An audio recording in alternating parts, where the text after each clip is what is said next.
we really didn't recognize the area down here as being an asset until we had hooked up with another nonprofit called Trips for Kids that made arrangements to have our kids exposed to mountain biking. And for several trips, we would take our kids to various parks in the area, typically half hour to 45 minutes away from here, for mountain biking, either out at Weddington or up in Davidson or those kinds of parks. And after we came back from one of those trips, some of the kids said, "Why do we have to go so far away?" And we said, "What are you talking about? That's where the trails are." And they said, "But we got places we could have trails right here." So we took that thought, came out and started walking the land, and realized that the kids had their real wisdom about them.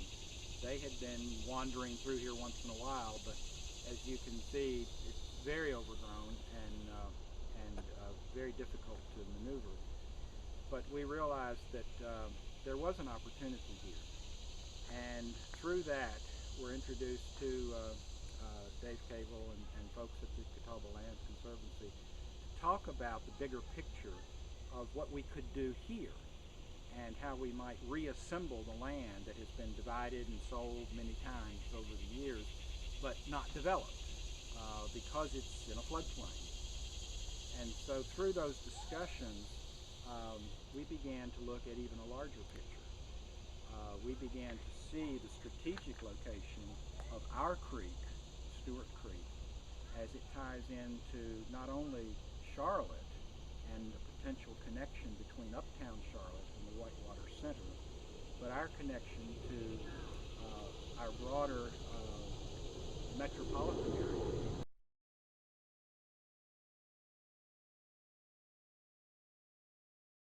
Our approach has been, because it's holistic, has tried to expose folks to the broader world.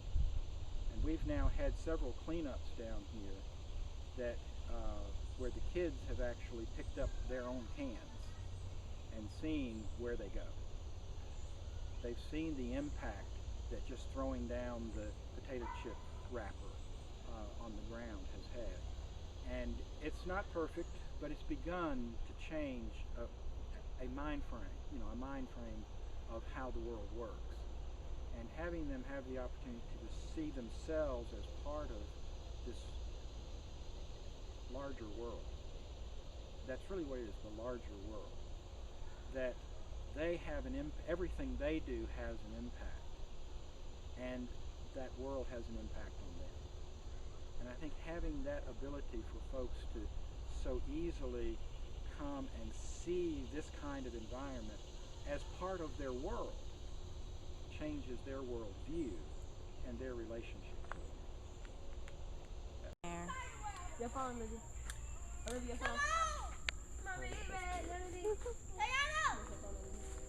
I want to go up here. I can't breathe. Say it just like the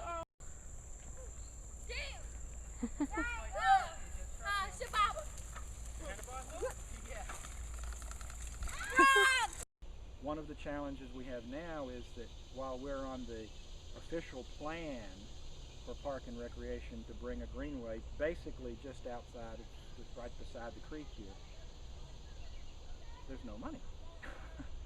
And so all of the dreams have been hampered by the fact that we can't issue bonds, and so we can't get the money to actually start the construction. And so the economy, everything else fits together in that process with what can be done.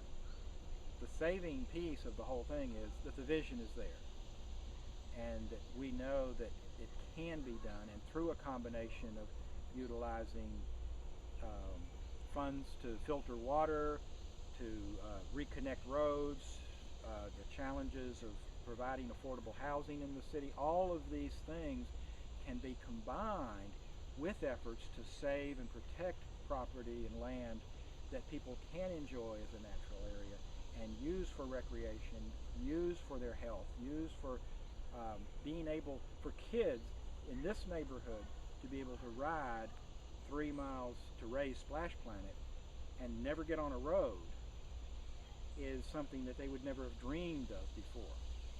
And so those connections are what makes this possible. It's not anything one person, or one organization can do. And that's why Catawba Lands has been so critical in this, to help us, because they have the expertise of negotiating with a Duke Power or with a CSX, the railroad company that owns the land just over here, or with the purchasers of the now closed Marita Bakery. All of these properties, who's Lakewood? I can't afford to fly to Jacksonville, Florida to talk to CSX, but the Catawba Lands Conservancy has the ability and the resources and the contacts to be able to do that, and that's where we've been able to be so successful by having that partnership. Another very important outgrowth of our connection, if you will, with Catawba Lands, which originally was mostly physical. How do we get the land? How do we put things together? One of the really neat connections has been their support of our youth and family outreach coordinator. And he, through some funding that they've been able to provide, really helps focus the kids on the natural environment. Something that happened that you're not probably even aware of really this week. Duke Power, because of their connection to possibly selling the land and that sort of thing, has sent some summer interns out, and they're working right now, hoping to finish it before the end of the summer, a geocaching system through this area. And the kids are going to be able, we will have I don't even understand this technology, but we're going to keep these little things and we'll be able to loan them out to the kids, and they'll be able to do geocaching mapping and go to the various sites. Even though we don't have trails built, they'll be able to work through and find the next site, and at those sites identify particular natural environment things that are very important to this ecology here and how it impacts the natural area here. So, and those kinds of things wouldn't be possible if we hadn't had someone here who sort of puts that hat on and is aware that the kids have opportunities, but actually create some opportunities that they wouldn't on their own be able to experience.